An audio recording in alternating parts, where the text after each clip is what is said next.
সময় কত দ্রুত চলে যায় মা। তোমার সেই দুষ্টু ছেলেটা এখন কত বড় হয়ে গেছে, আর তুমিও পেরিয়েছ 50টি বসন্ত। কোনো দিন কি তোমাকে এক টুকরো সুখ দিতে পেরেছিলাম? কেবলই মনে পড়ে তোমার সঙ্গে বিনা কারণে রাগ করে কথা বলার মুহূর্তগুলোর কথা। মা মা আমি ছোট, অবুঝ আমি তোমার কাছে। আমি তোমার সন্তান মা। তোমার কাছে ক্ষমা চাওয়ার মতো যোগ্যতাটুকু আমার নেই। সন্তানরা হলো ধারালো চাকুর মতো, না চাইলেও মায়েদের কষ্ট দেয়, আর মায়েরা তাদের ক্ষমা করে দেয়।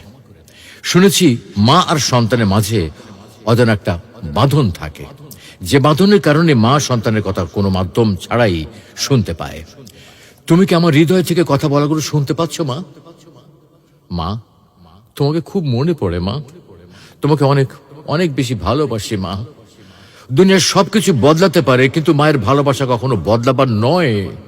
মা মমতার মহল, পিপাসার জল, ভালোবাসার সিন্ধু, সর্বোত্তম বন্ধু, ব্যথার ঔষধ, কষ্টের সুখ। মা চাঁদের ঝিলিক, মা যে স্বর্গের মালিক।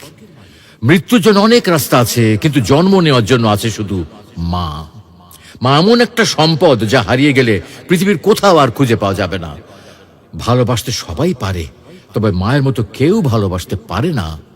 আমার প্রথম স্পর্শ মা, প্রথম পাওয়া মা, প্রথম শব্দ মা।